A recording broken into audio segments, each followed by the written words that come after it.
அல்லேலூயா, அல்லேலூயா என்று ஒரு முக்கியமான ஒரு நாள் எல்லாருக்கும் தெரியும், குருத்தோலை ஞாயிறு.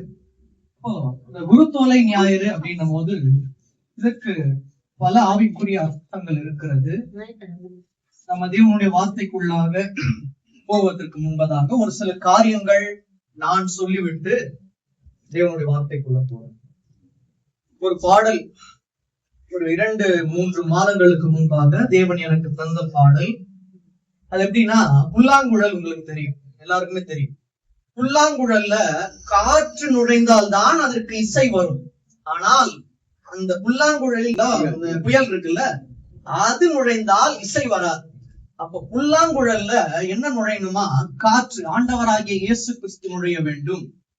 புல்லாங்குழல்ல அந்த காற்றுக்கு பதிலா புயல் நுழைந்தால் ஆபத்து. அப்ப காற்று அப்படின்றது ஆண்டவராகிய இயேசு கிறிஸ்து, புயல் அப்படின்றது பிசாசு. அப்ப நாம் அனைவரும் புல்லாங்குழலா இருக்கிறோம். நமக்குள்ள யார் இருக்கணும்? ஆண்டவராகிய இயேசு கிறிஸ்து இருக்கணும். யார் இருக்கக்கூடாது? பிசாசு இருக்கக்கூடாது. நான் விசுவாசிக்கிறேன், தாயும் சேயும் நலமாக இருப்பார்கள். வருங்காலத்துல சொல்றேன், விசுவாசத்துல நான் சொல்றேன், உறுதியா சொல்றேன். ஏன் சொல்றேன்னு எனக்கு தெரியல.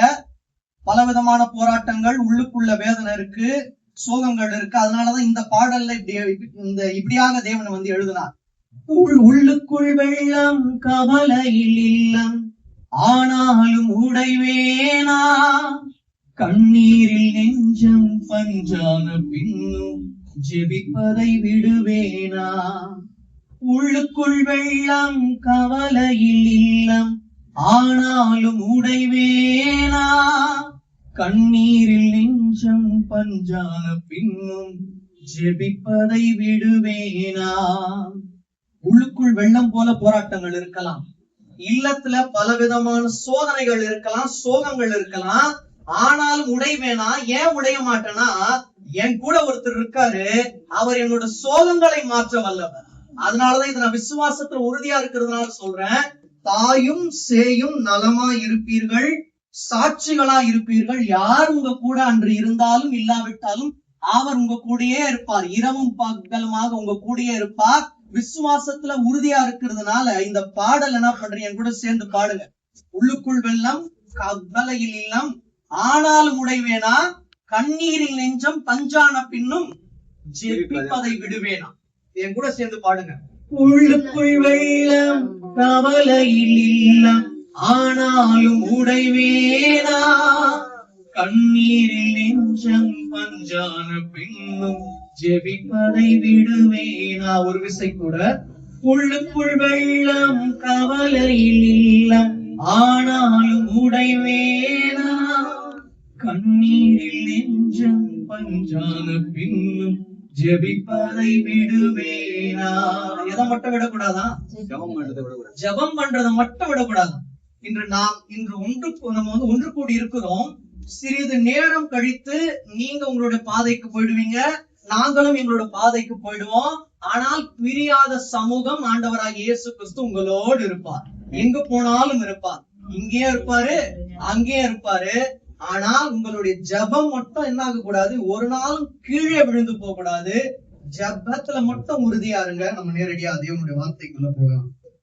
இப்போ இந்த குருத்தோலை ஞாயிறு பற்றி யாராச்சும் உங்ககிட்ட வந்து என்னன்னு தெரியுமா அப்படின்னு கேட்டா, இதுல ஒரு சில வசனங்கள் இருக்கு. இந்த குருத்தோலை ஞாயிறு பற்றி நீங்க புதிய ஏற்பாடுல பாத்தீங்கன்னா இந்த மெயினான 4 அந்த சாப்டர்ஸ்ல இருக்கும். 1 மத்தேயு, மார்க்கு, லூக்கா, யோவான். இந்த 4ல இருக்கிற இந்த வேத ஆழத்தை நான் உங்களுக்கு சொல்றேன். அதற்கு முன்பதாக எங்கெங்க இருக்குதுன்னு சொல்லிட்டு நான் உங்களுக்கு சொல்றேன். உங்களுக்கு ரொம்ப ரொம்ப வந்து உபயோகமா இருக்கும். நான் வந்து நம்புறேன், எழுதிக்கங்க. முதல்ல மத்தேயு 21ஆம் அதிகாரத்துல நீங்க 1லிருந்து 11 வரை எழுதிக்கங்க. அதுக்கப்புறம் நம்ம வந்து தியானிக்கலாம்.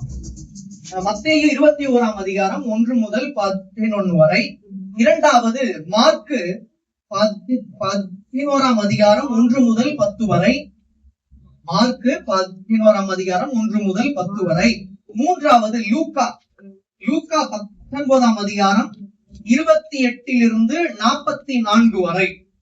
லூக்கா 19ஆம் அதிகாரம் 28லிருந்து 44 வரை. நான்காவதும் இறுதியுமாக யோவான் 12ஆம் அதிகாரம் 12ஆம் வசனத்திலிருந்து 29ஆம் வசனம் வரை. ஏன் இவ்வளவு இருக்குன்னா ஆரம்பத்துல இருந்து முடிவு வரை அதுல ரொம்ப விளக்கமாக இருக்கும். நம்ம இதை தியானிக்கிறதுக்கு முன்பதாக நான் உங்களுக்கு குருத்தோலை ஞாயிறு அப்படின்றதுக்கான ஆவிக்குரிய அர்த்தங்கள் ஒரு 5 அர்த்தங்கள் இருக்கு. நான் ஒன்றன் பின் ஒன்றாக நான் என்ன பண்றேன் உங்களுக்கு சொல்றேன், நீங்க எழுதி வச்சுக்க. முதலாவது குருத்தோலை ஞாயிறு அப்படின்னா அது யார்? அந்த கழுதை குட்டி மேல யார் ஏறி வரான்னு உங்களுக்கு தெரியும், ஆண்டவராக இயேசு கிறிஸ்து. அவர் என்ன ராஜாவா?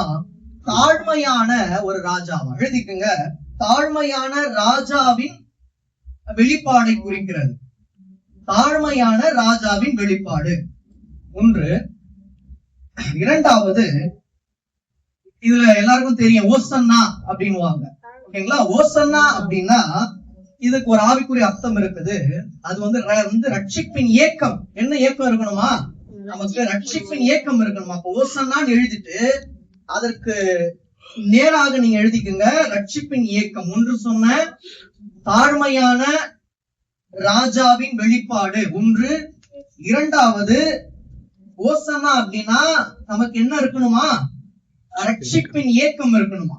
மூன்றாவது குருத்தோலை. இது எதை குறிக்கிறதுனா வெற்றி மற்றும் சமாதானம்.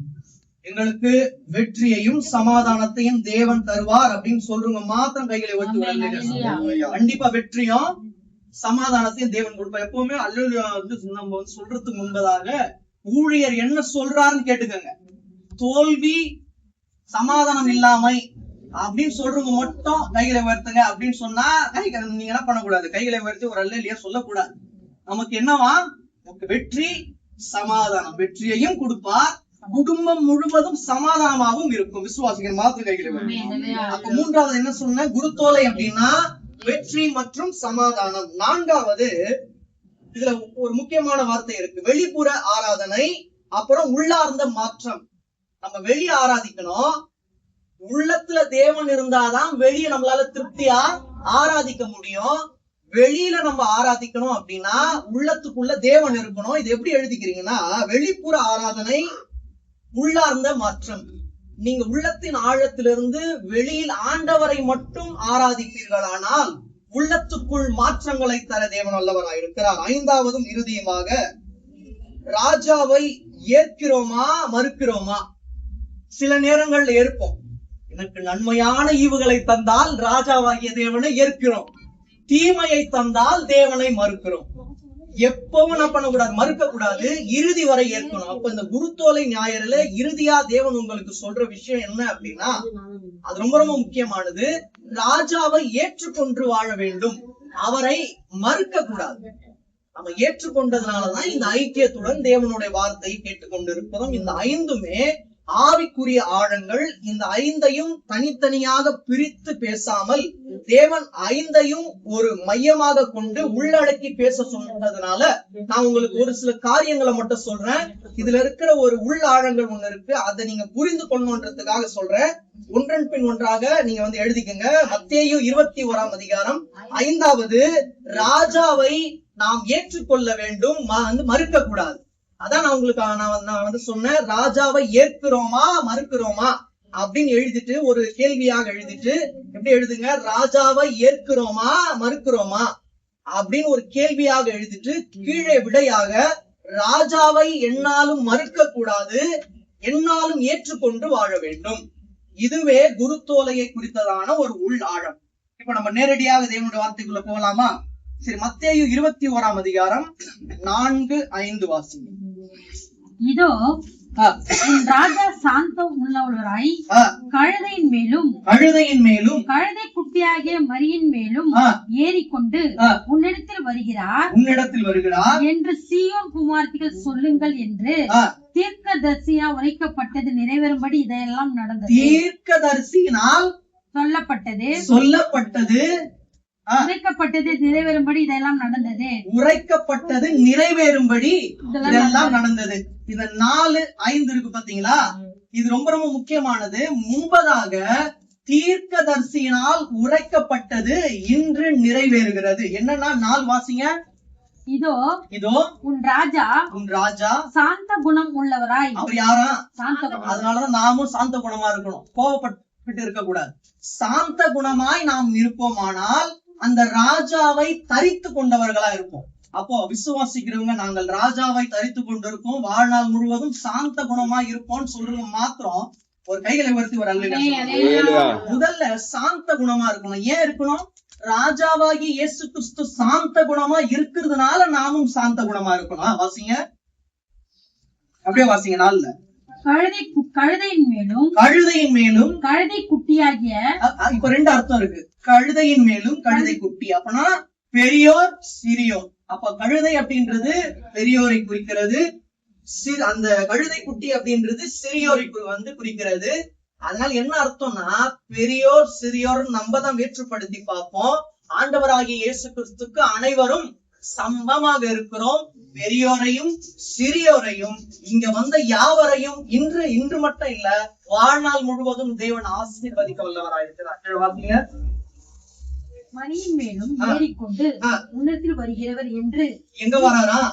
உன்னிடத்தில் வருகிறவர், நம்மிடத்தில் வருகிறவர். தேவன் இன்று எங்களிடத்தில் வந்து விட்டார் அப்படின்னு சொல்றவங்க மாத்திரம் கையில உயர்த்துங்க. வந்து விட்டார், விசுவாசமா இருங்க. அவர் வந்து விட்டால் உங்களுக்கு என்னவா? தீமையான காரியங்கள் இல்ல, சாபமான நாட்கள் இல்ல, ஆசீர்வாதமான நாட்களா? கிழவாசிங்க. என்று சீயோன் குமாரத்திகள் சொல்லுங்கள் என்று தீர்க்கதரிசியினால் உரைக்கப்பட்டது. இது ரொம்ப ரொம்ப முக்கியமானது. தீர்க்கதரிசியினால் உரைக்கப்பட்டது நிறைவேறும்படி இதெல்லாம் நடந்தது. அப்படின்னு என்ன அர்த்தம்? எந்த தீர்க்கதரிசியினால் உரைக்கப்பட்டது? எழுதிக்குங்க. இந்த காரியங்கள் எந்த தீர்க்கதரிசியினால் உரைக்கப்பட்டது அப்படின்னு நம்ம என்ன பண்ண போறோம்? பார்க்க போறோம். எடுத்து வாசிங்க. சகரியா 9ஆம் அதிகாரம் 9ஆம் வசனம். அப்ப யார் அந்த தீர்க்கதரிசி? சகரியாவே அந்த தீர்க்கதரிசி. எடுத்து வாசிங்க. சகரியா 9ஆம் அதிகாரம் 9ஆம் வசனம். இது பழைய ஏற்பாடுல இருக்கு. சீயோன் குமாரத்தியே மிகவும் களிகூரு, எருசலேம் குமாரத்தியே கெம்பீரி. இதோ உன் ராஜா உன்னிடத்தில் வருகிறார். அப்போ எங்க இது சொல்லப்பட்டிருக்கு? சகரியா 9ஆம் அதிகாரம் 9ஆம் வசனத்துல சொல்லப்பட்டது. மத்தேயு, மார்க்கு, லூக்கா, யோவான் இந்த 4 அதிகாரத்திலயும் என்ன இருக்குது? இந்த 4 புஸ்தகத்திலயும் உறுதியாக்கப்பட்டிருக்கிறது. இப்ப யார் சொன்ன வார்த்தை? இதுல தீர்க்கதரிசின்னு இருக்கு பாத்தீங்களா? தீர்க்கதரிசி அப்படின்னு சொல்லிட்டு நீங்க எழுதிட்டு, தீர்க்கதரிசியாகிய சகரியாவால் உரைக்கப்பட்டது. மத்தேயு, மார்க்கு, லூக்கா, யோவான் இந்த 4 புஸ்தகத்தில் உறுதியாக்கப்பட்டு ஆண்டவராகிய இயேசு கிறிஸ்துவே வெளிப்பட்டார்னு எழுதிக்கோங்க. இது மறுபடியும் கூட நீங்க வாசிங்க. சகரியா 9:9. சீயோன் குமாரத்தியே மிகவும் களிகூரு. எப்படி இருக்கணுமா? மிகவும் சந்தோஷமா இருக்கணுமா? துக்கமா இருக்க கூடாது. நாங்கள் உள்ளத்துல ரொம்ப துக்கமா இருக்கிறோம் அப்படின்னு சொல்றவங்க மாத்திரம் கைகளை உயர்த்துங்க. ஆவியின் ஞானம் பெற்ற உங்களுக்கு தேவனுடைய வாழ்த்துக்கள். அப்போ நாம் அனைவரும் எப்படி இருக்கணுமா? ஆனந்த களிப்புடன் இருக்கணுமா? எப்படி இருக்கணும்? வாசிங்க. மிகவும் களிகூரு. மிகவும் சோகமா இரு அப்படின்னு இல்ல, மிகவும் துக்கப்பட்டு கொண்டே இரு, மிகவும் வியாகுலத்தில் இரு அப்படின்னு இல்ல, மிகவும் களிப்பாக இரு அப்படின்னு என்ன அர்த்தம்? மிகவும் சந்தோஷமா இருக்கணுமா? எப்படி? உலகத்து ஆட்களோட சேர்ந்து கொண்டு விதவிதமாக ஒரு நாள் பீச்சு எங்கேயோ போறது இல்ல, அது கிடையாது. அது உலகத்துக்கு ஒத்த வேஷம். அது ஒரு விதமான அந்த சந்தோஷத்தை கொடுத்தாலும் அதை தாண்டி தேவனுக்கு முன்பாக நின்று அவருடைய வார்த்தை இன்று நம்ம கேட்டுக்கொண்டு இருக்கிறோம்ல, இதுதான் மிகவும் சந்தோஷப்படுதல். யாருக்குள்ள? தேவனுக்குள்ள நாங்க மிகுந்த சந்தோஷமா இருக்கிறோம் அப்படின்னு சொல்றவங்க மட்டும் கையில வருது ஒரு அல்லேலூயா. இப்ப நம்ம பழைய ஏற்பாடுல இந்த குருத்தோலையை பற்றி என்ன ஆழங்கள் சொல்லுகிறதுன்னு நம்ம இப்ப வாசிக்க போறோம். நீங்க எடுத்து வாசிங்க. சங்கீதம் 24ஆம் சங்கீதம் 7 முதல் 10 வரை. சங்கீதம் 24ஆம் சங்கீதம் 7 முதல் 10 வரை. வாசல்களே உங்கள் தலையை உயர்த்துங்கள், அனாதி கதவுகளே உயருங்கள், மகிமையின் ராஜா உட்பிரவேசிப்பார். ஆரம்பத்துல சொன்ன அவர் சமாதானத்தின் ராஜா, இங்க என்ன இருக்கான்? மகிமையின் ராஜா. எழுதிக்கங்க, சமாதானத்தின் ராஜா உங்களுடைய வீட்டில் வந்து தங்கி தாபரிப்பாரே, ஆனால் மகிமையான காரியங்களை செய்ய வல்லவராயிருக்கிறார். ஏன்னா அவர் ரெண்டு விதமான ராஜா. ஒன்று சமாதானத்தின் ராஜா, இரண்டாவது இங்க பார்த்தோம் மகிமையின் ராஜா உட்பிரவேசிப்பார். எங்க உட்பிரவேசிப்பாரா? முதல்ல இங்க உட்பிரவேசிக்கணும், அதன் பிறகு உங்களுடைய வீட்டுக்குள் அவர் உட்பிரவேசிக்க வேண்டும். நீங்க தான் கூப்பிடணும், சமாதானத்தின் ராஜாவே வாங்கப்பா, மகிமையின் ராஜாவே நீங்க வாங்கப்பா, நீங்க கூப்பிட்டாதான் வருவாரு. அப்படியே வாசிங்க 8. யார் இந்த மகிமையின் ராஜா? அவர் யாரா? வாசிங்க. அவர் வல்லமையும் பராக்கிரமும் உள்ள கர்த்தர். அவர் யாரு? வல்லமையும் பராக்கிரமும் உள்ள கர்த்தர். அவர் யுத்தத்தில் பராக்கிரமும் உள்ள கர்த்தர். அவர் யுத்தத்தில் பராக்கிரமம் உள்ள கர்த்தராமே. வாசல்களே உங்கள் தலைகளை உயர்த்துங்கள், அனாதி கதவுகளை உயருங்கள், மகிமையின் ராஜா உட்பிரவேசிப்பார். மகிமையின் ராஜா உட்பிரவேசிப்பார். யார் இந்த மகிமையின் ராஜா? அவர் சேனையில் கர்த்தரானவர், அவரே மகிமையின் ராஜா. சேனைகளின் கர்த்தரானவர் அவரே மகிமையின் ராஜா. அப்ப உங்களுக்கு சமாதானத்தையும் கொடுப்பாரு, இரண்டாவது மகிமையான காரியங்களையும் செய்ய வல்லவராயிருக்கிறார். ஏனென்றால் அவர் நம்முடைய சமாதானத்தின் தேவன், சமாதானத்தின் ராஜா. இரண்டாவது அவர் மகிமையின் ராஜா. இன்னொன்னு கூட எடுத்து அதே அந்த சங்கீதத்துல 118 சங்கீதம் 25, 26. 118 சங்கீதம் 25, 26. யார நம்மளை கேட்டுக்கணும், எல்லாரும் கேட்டுக்கணும். கர்த்தாவே எங்களை ரட்சியும், நாங்கள் இன்று வரை வந்து ரட்சிக்கப்பட்டும் ரட்சிக்கப்படாமல் இருக்கிறோம். இதுக்கு அர்த்தம் இருக்குது. நம்ம ரட்சிக்கப்படாமல் இருந்து நாம் ரட்சிக்கப்படுவது ஒன்று, ரட்சிக்கப்பட்டும் இன்னும் ரட்சிக்கப்படாமல் இருக்கிறோம். ஏன்னா நம்மளுடைய குடும்பத்தை எது ஆட்கொண்டு இருக்கிறது? பாவம் ஆட்கொண்டு இருக்கிறது, சாபம் ஆட்கொண்டு இருக்கிறது. இவ்விரண்டும் நம்மளுடைய குடும்பத்தை விட்டு நீங்கி போகுமே ஆனால் நாம் முழுமையாக ரட்சிக்கப்பட்ட ஒரு ஜனங்களா இருப்போம். எப்படி ரட்சிக்கப்படணுமா? முழுமையாக ரட்சிக்கப்படணும். அதனாலதான் கர்த்தாவே எங்க ரட்சியும்னு இருக்கு. நம்ம கேட்கணும், கர்த்தாவே எங்களை முழுமையாக ரட்சியும், கால் பாகமாக ரட்சியும். அத நம்ம வந்து கேட்போம்ல, நமக்கு தேவைன்னா 1/2 கிலோ, 1/4 கிலோ, 1 கிலோ அப்படி நம்ம என்ன பண்ணக்கூடாது? பிரிக்க கூடாது. இது இருதயம் முழுமையாக ரட்சிக்கப்படுவது ரொம்ப ரொம்ப முக்கியமானது. வாசிங்க. கர்த்தாவே ரட்சியும்,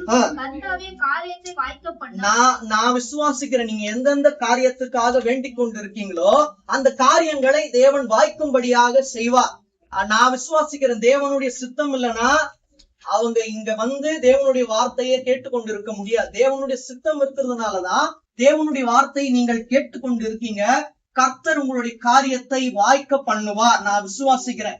விசுவாசத்துல உறுதியா இருக்கும் மாத்திரம் கைகளை உயர்த்தி ஒரு காரியம் வாய்க்குமா அப்படின்னு இன்றோட என்ன பண்ணுங்க, கேட்காதீங்க. காரியம் வாய்க்கும்.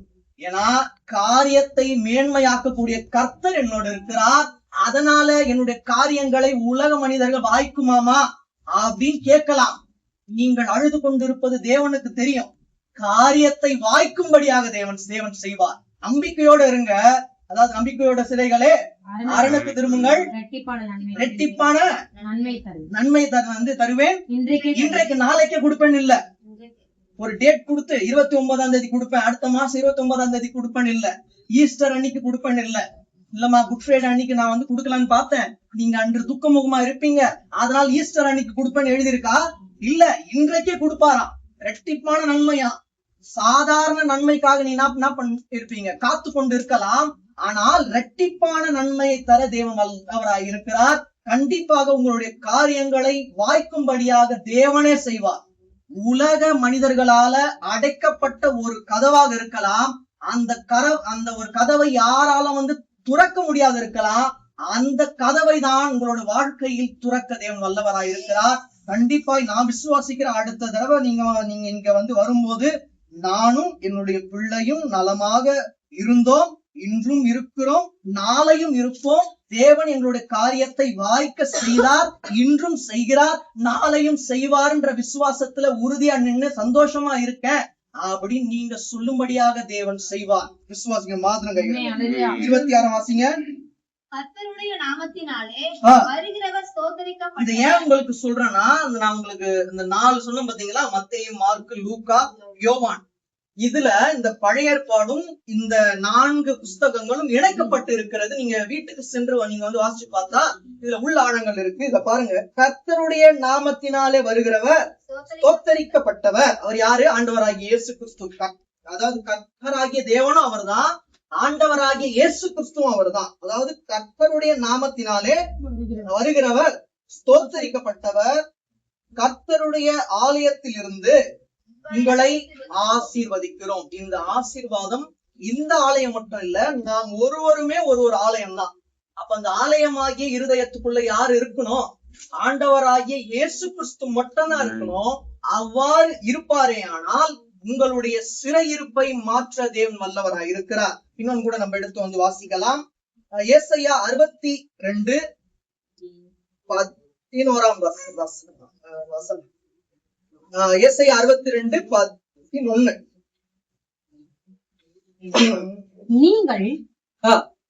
நீங்கள் சீயோன் குமாரத்தியை நோக்கி, இதோ உன் ரட்சிப்பு வருகிறது. நீங்க கேட்டீங்க பாத்தீங்களா? அங்க பார்த்தோம்ல, கர்த்தாவே எங்களை ரட்சியும், இதோ வருகிறது. இதோ அவர் அருளும் பலன் அவரோடும் அவர் செய்யும் பிரதிபலன் அவர் முன்பாகவும் வருகிறது என்று சொல்லுங்கள் என்று கர்த்தர் பூமியின் கடையாந்திரம் வரைக்கும் கூறுகிறார். அப்போ இது நல்லா புரிஞ்சுக்கோங்க. அவர் உங்களுடைய வாழ்க்கையில் வந்துவிட்டால் நன்மையும் வந்துவிடும். அவர் உங்களுடைய வாழ்க்கையில் வந்துவிட்டால் உங்களுக்கு ரட்சிப்பும் வந்துவிடும்.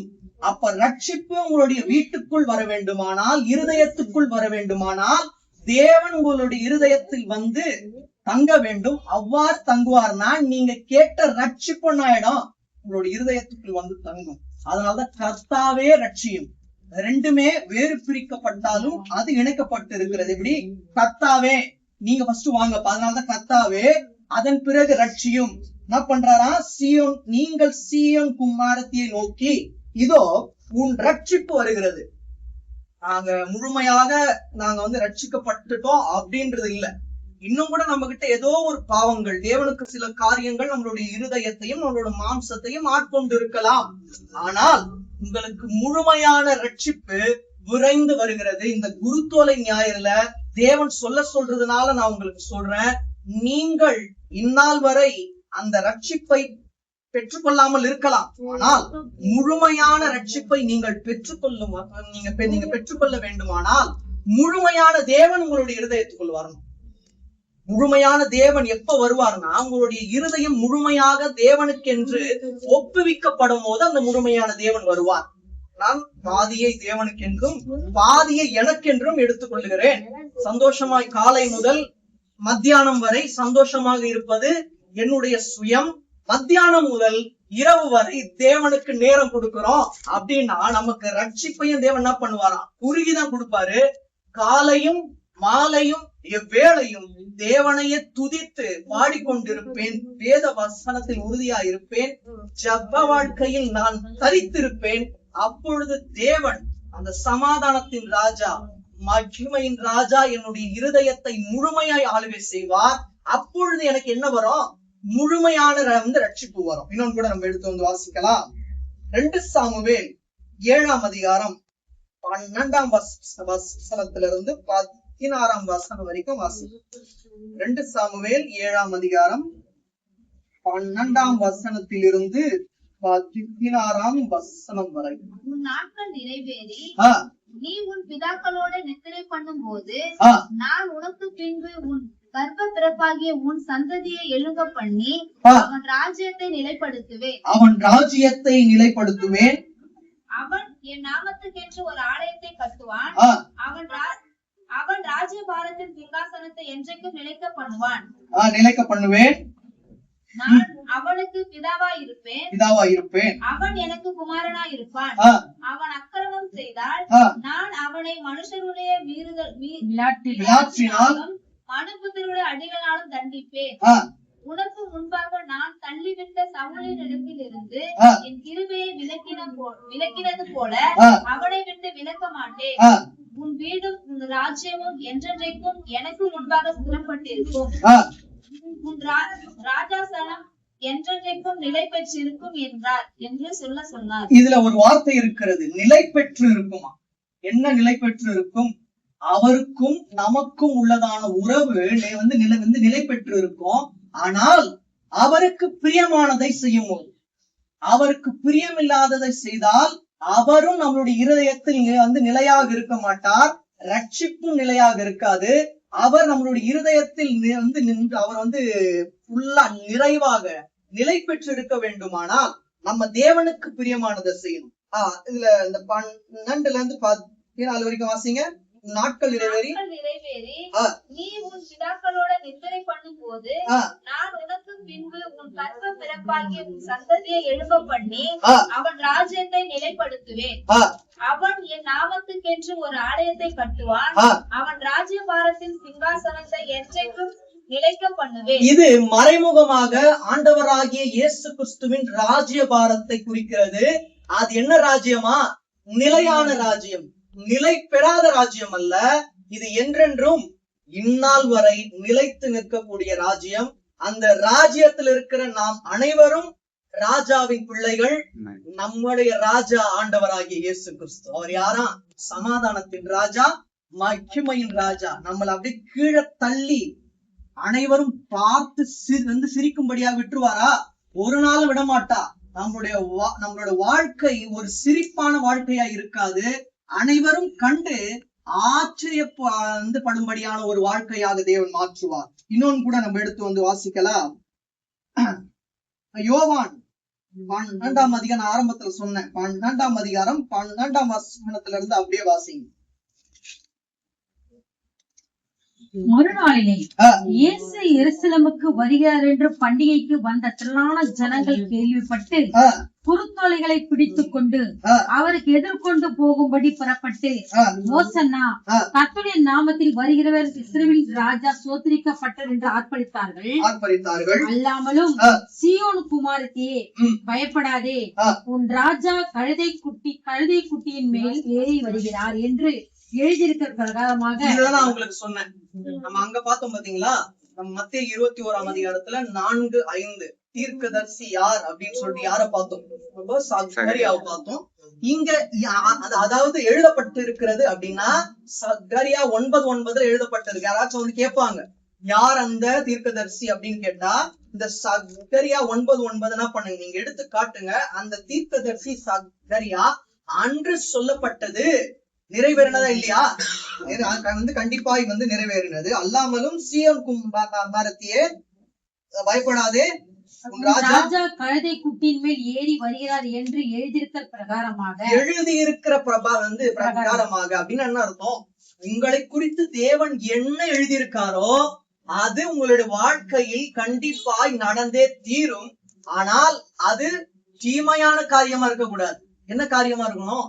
நன்மையான காரியமா இருக்கணும். எங்களுக்கு நன்மையான காரியங்களை தேவன் என்ன எழுதியிருக்காரோ அது எங்களுடைய வாழ்க்கையில் நான் நடக்கும் சொல்றவங்க மாத்திரம் கையில வருது. அப்படியே வாசிங்க. அல்லாமல் சீயோன் குமாரத்தியை பயப்படாதே, உன் ராஜா கழுதை குட்டியின் மேல் ஏறி வருகிறார் என்று எழுதியிருக்க பிரகாரமாக இயேசு ஒரு கழுதை குட்டியை கண்டு அதன் மேல் ஏறி போனார். இயேசு ஒரு கழுதை குட்டியை கண்டு அதன் மேல் ஏறி போனார். அங்க அநேக கழுதைகள் இருந்திருக்கும். சும்மா நீங்க ஒரு எடுத்துக்காட்டு நான் உங்களுக்கு சொல்றேன். அநேக கழுதைகள் இருந்திருக்கலாம், கழுதை குட்டிகள் இருந்திருக்கலாம். ஆனால் தேவன் தேர்ந்தெடுக்கிற அந்த கழுதை தான் மேன்மையானது. அப்ப நம்ம எப்படி இருக்கணுமா? அநேக கழுதை குட்டிகள் போல அங்கும் எங்கும் சுற்றி திரியணுமா? இல்ல தேவனால தேர்ந்தெடுக்கப்பட்ட கழுதை குட்டியா இருக்கணுமா? தேவனால தேர்ந்தெடுக்கப்பட்ட கழுத குட்டியா இருந்தாதான் அவர் நம்மேல் ஏறி செல்வார். அதனால அப்படின்னா என்ன அர்த்தம்? நாம் ஒரு கழுதை குட்டி, யாராச்சும் நம்மள பார்த்துட்டு நீங்க கழுதையா அப்படின்னு கேட்டா ஆமா கழுதைதான். ஆண்டவராகிய இயேசு கிறிஸ்துவால் தேர்ந்தெடுக்கப்பட்ட கழுதை குட்டி. இதெல்லாம் நம்ம எந்த அவங்க மேல கோவப்பட வேண்டிய அவசியமே இல்லை, சந்தோஷப்படணும். யாராச்சும் சில வார்த்தைகள் சொல்லி நம்மளை புண்படுத்தணும்னா இந்த வார்த்தையை யூஸ் பண்ணுவாங்க, கழுதையா கழுதை குட்டியா அப்படின்னு கேட்பாங்க. ஆம், கழுதை குட்டி தான். ஆனா உங்களால் தேர்ந்தெடுக்கப்பட்ட கழுதை குட்டி அல்ல, ஆண்டவராகிய இயேசு கிறிஸ்துவினால் தேர்ந்தெடுக்கப்பட்ட கழுதை குட்டி. அந்த கழுதை குட்டியின் மேல்தான் ஏறி என்ன பண்ணாரு? இயேசு பாணி வந்தார். அப்படின்னு என்ன அர்த்தம்? நாம் அனைவரும் கழுதை குட்டி தான். அவர் நம்மளுடைய இருதயத்தில் வந்து வாசம் செய்வார். எப்போ? நிரந்தரமாக, இறுதியாக, ஒரு நாள் இல்ல. நம்ம கேட்கலாம், இன்னைக்கு ஒரு முக்கியமான ஒரு விஷயம் நான் பண்ண வேண்டி இருக்குப்பா, அது என்னன்னு சொல்லிட்டு நான் சொல்ல வேண்டிய அவசியம் இல்ல. உங்கள் அனைவருக்கும் சொந்தமான ஒரு விஷயங்கள் இருக்கும்.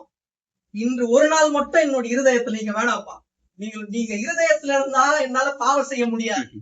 பாவம் செய்ய எங்களுக்கு ஒரு நாள் என்ன பண்ணுங்க, லீவ் கொடுங்கப்பா. ஈஸியா சொல்லிட்டாங்க அவங்க, லீவ் கொடுங்கப்பா அப்படின்னு கேட்கும் போது எங்களோட இருதயத்தை விட்டு இன்று நீங்கள் சென்று நாளை வாங்க அப்படின்னு கேட்பது ஆவிக்குரிய வாழ்க்கை அல்ல. நிரந்தரமா என்னுடைய இருதயத்துல வாங்கப்பா. நான் கழுதை குட்டி, உங்களால் தேர்ந்தெடுக்கப்பட்ட கழுதை குட்டி. என்னுடைய இருதயத்தில் நீங்கள் வந்து வாசம் செய்யும் போது ஒரு நாள் 2 நாள் அல்ல, வாழ்நாள் முழுவதும் என்னுடைய இருதயத்தில் வாங்கப்பா அப்படின்னு நீங்க கேட்கும் போது உங்களுடைய இருதயத்தில் வந்து தங்க தேவன் வல்லவரா இருக்கிறார். கீழே வாசிங்க, அப்படியே வாசிங்க. யோவான் 2ஆம் அதிகாரத்துல 16ல இருந்து வாசிங்க. ஒரு கழுதை குட்டி கண்டு அதன் மேல் ஏறி போனார். இவைகள் அவருடைய சீஷர்கள் துவக்கத்திலே அறிவிக்கவில்லை. இயேசு மகிமை அடைந்த பின்பு இப்படி அவரை குறித்து எழுதியிருக்கிறதையும் தாங்கள் இப்படி அவர்களுக்கு செய்ததே நினைவு கொண்டார்கள். அன்றையும் அவரோடு கூட இருந்த ஜனங்கள் அவர் லாசரை கல்லறையிலிருந்து வெளியே வரவழைத்து அவனை உயிரோடு எழுப்பினார் என்று சாட்சி கொடுத்தார்கள். அப்படிப்பட்ட அற்புதத்தை அவர் செய்தார் என்று ஜனங்கள் கேள்விப்பட்டதினால் அவர்கள் அவருக்கு எதிர்கொண்டு போனார்கள். அப்போ ஆண்டவராகிய இயேசு கிறிஸ்து ஒரு அற்புத அடையாளத்தை செய்தால்தான் அவரை பின்பற்றி நம்ம என்ன பண்ணுவோம். ஆனால் அவருடைய அற்புத அடையாளத்தினால் நாம் அவரை கண்டு கொள்ளவில்லை, அவருடைய அன்பினால் அவரை கண்டு கொண்டோம். அதனாலதான் இந்த புனித வெள்ளியில நம்ம ரொம்ப துக்கமா இருப்போம். கண்டிப்பாக அவர் காயப்பட்டது உண்மைதான். அவர் அன்று காயப்பட்டு மரித்து 3ஆம் நாள் உயிர் தெழுந்ததுனாலதான் இன்று நம்ம சந்தோஷமா நிம்மதியா இருக்கும். அவர் அன்று நமக்காக உயிரை கொடுக்கலன்னா நீங்க நம்ம சந்தோஷமா இருக்கவே முடியாது. அதனால்தான் எங்களை வாழ வைக்க சிலுவையில் தொங்கினீரே, நோக்கி பார்த்ததினால் பிழைத்து கொண்டோமையா. யார் நோக்கி பார்க்கணும்? அவரை நோக்கி பார்க்கணும். அவரை நோக்கி பார்த்தால்தான் நம்மளோட வாழ்க்கை பிழைக்கும். நம்மளோட வாழ்க்கை பிழைக்க வேண்டுமானால் நீங்க முழு மனதோட அவரை நோக்கி பார்க்கணும். முழு மனதோட நோக்கி பார்க்கணும்னா முழுமையான தேவன் உங்களுடைய இருதயத்தை ஆட்கொண்டு நித்தமாக நிலையாக இருக்க வேண்டும். நாம பார்த்தோம் 1. 2வது முழுமையான ரட்சிப்பு நமக்கு வேண்டும். அப்படி வேணும்னா இந்த குருத்தோலை ஞாயிறு அப்படின்றத ஒரு நாள் மட்டும் நீங்கள் ஆசரிக்க கூடாது. குருத்தோலை ஞாயிறு அப்படின்றது தினந்தோறும் நம்ம என்ன பண்ணணும், நம்ம ஆசரிச்சு கொண்டே இருக்கணும். ஏன்னா அந்த மகிமையின் ராஜா அவங்களுடைய இருதயத்தில் உட்பிரவேசிக்க தயாராக இருக்கிறார். ஆனால் நாம் இடம் கொடுக்க வேண்டும். இடம் கொடுக்கத்தக்கதாக நம்மளுடைய இருதயம் பரிசுத்தமா இருக்கான்னு பாக்கணும். இடம் கொடுக்கறான்பா வாங்கப்பா அப்படின்றது இல்ல. என்னுடைய இருதயம் பரிசுத்தமாக்கப்பட்ட பின்பே தேவனை நாம் இருதயத்தில் என்ன பண்ணணும், நீங்க வாங்கப்பா அப்படின்னு அழைக்கணும். அவ்வாறு அழைக்கும் போது தேவன் என்ன பண்ணுவார், உங்களுடைய இருதயத்தில் வந்து தங்கி தாபரிக்க வல்லவராய் இருக்கிறார். அப்படியே வாசிங்க 2ஆம் அதிகாரத்துல எதிர வெட்டீங்களோ அதுல இருந்து வாசிங்க. அப்படிப்பட்ட அற்புதத்தை அவர் செய்தார் என்று ஜனங்கள் கேள்விப்பட்டதினால் அவர்கள் அவருக்கு எதிர்கொண்டு போனார்கள். அப்போது பரிசேயர் ஒருவர் நோக்கி, நீங்கள் செய்கிறதெல்லாம் வீண் என்று அறிகிறது இல்லையா? இதோ உலகமே அவருக்கு பின் சென்று போயிற்று என்றார்கள். உலகமே அவருக்கு பின் சென்று போயிற்று என்றார்கள். பண்டிகையின் ஆராதனை செய்து வந்தவர்களில் சில கிரேக்கர் இருந்தார்கள். அவர்கள் கலிலேய நாட்டில் ஒரு முக்கியமான ஒரு விஷயம் இருக்கு. இதை மட்டும் நான் உங்களுக்கு சொல்லிட்டு முடிக்கிறேன். உலகமே அவருக்கு பின் செல்வது முக்கியம் அல்ல, இறுதி வரை நாம் அவருடன் நிலைத்திருப்பதுதான் முக்கியம். நான் இவருக்கு பின்னாலேயே போறேன், எனக்கு இயேசு கிறிஸ்துவ தெரியும் அப்படின்னு சொல்றது ரொம்ப எளிதான காரியம். ஆனால் இயேசு கிறிஸ்துவை நான் முழுமையாய் அறிந்ததினால் நான் இரத்த சாட்சியாய் நான் மரிப்பதற்கும் தயாராக இருக்கிறேன். ஏனென்றால் எனக்கு ஜீவன் தந்தவர் ஆண்டவராகிய இயேசு கிறிஸ்து. பின்பற்றி போறது மாத்திரமல்ல, இறுதி வரை அவரை பிடித்து கொண்டு வாழ்வேன். கடைசி மூச்சு வரை அவருக்காகவே என்னுடைய இதயம் இயங்கும் அப்படின்னு சொல்றவங்க மட்டும் என் கூட சேர்ந்து இதை பாடுங்க. என் கடைசி மூச்சு இருக்கிற வரைக்கும் நான் உங்களையே பாடி மரிப்பேன். என் கடைசி மூச்சு இருக்கிற வரைக்கும் நான் உங்களையே பாடி மரிப்பேன். உமக்காகவே நான் வாழுவேன், உன்னிழலிலே நான் தங்குவேன். உங்க கிருபையினால நான் பாடுவேன். உமக்காகவே நான் உயிர் வாழுவேன். என் கடைசி மூச்சு இருக்கிற வரைக்கும் நான் உங்களையே பாடி மரிப்பேன். உலகமே அவருக்கு பின்னால் செல்வது முக்கியம் அல்ல, நாம் அவருக்கு பின்னாக சென்று இறுதி வரை நிலைத்திருக்கோமா அப்படின்றதுதான் முக்கியம். நீங்க அவரை பின்பற்றி போய்கொண்டே இருக்கும் போது உங்க கூட யாராரு ரொம்ப நெருக்கமாக இருந்தார்களோ அவர்கள் பிரிக்கப்படுவார்கள். உங்களுக்கு அறியாது, ஆனா அவரே பிரிப்பார். அப்ப கூட என்ன பண்ணோம், நன்றி ஏசப்பா. நீங்க பிரிச்சீங்கன்னா அதுக்கு ஒரு என்ன இருக்கும், ஏதாச்சும் ஒரு விஷயம் இருக்கும், ஒரு நியாயமான காரியம் இருக்கும். ஒரே ஒரு நியாயமான காரியம் உங்களுக்கு என்ன தெரியுங்களா, யார் உங்களை விட்டு பிரிந்து போனாலும் பிரியாத சமூகம் உங்களோட இருப்பா. அவரை பின்பற்றி போக போக உங்களோடு யார் நெருக்கமாக இருக்கிறார்களோ, நான் விசுவாசத்துல சொல்றேன், இது நம்பினாலும் நம்பாவிட்டாலும் இதான் உண்மை, தேவனே பிரிப்பார். ஏன் உங்களுக்கு புரியாது? அவர் உங்களோட வாழ்க்கையில் இருக்கணும்னா இவங்கதான் உங்களோட வாழ்க்கையில் இருக்கணும் அப்படின்னு அங்க எழுதிட்டாருன்னா அவங்க மட்டும் தான் இருப்பாங்க. தீமையான காரியங்களை உங்களை விட்டு என்ன பண்ணுவாரு, அவரு எடுப்பாரு, விளக்குவாரு. அதனால காரணமே எல்லாம் குத்துவாங்க. அதனாலதான் இந்த வரிகள், காரணமின்றி குத்தி மனதை கிழித்த போதும் எனக்குள்ளே நீரிருந்து வாசம் பண்ணுகிறீர். காரணமின்றி குத்தி மனதை கிழித்த போதும் எனக்குள்ளே நீரிருந்து வாசம் பண்ணுகிறீர். எனக்குள்ளே நீரிருந்து வாசம் பண்ணுகிறீர். எனக்குள்ளே நீரிருந்து வாசம் பண்ணுகிறீர். அவரை நீங்கள் பின்பற்றி போய்கொண்டே இருக்கும் போது பலவிதமான காரியங்கள் வரும், பலவிதமான காயங்கள் வரும், பலவிதமான வலிகள் வரும்.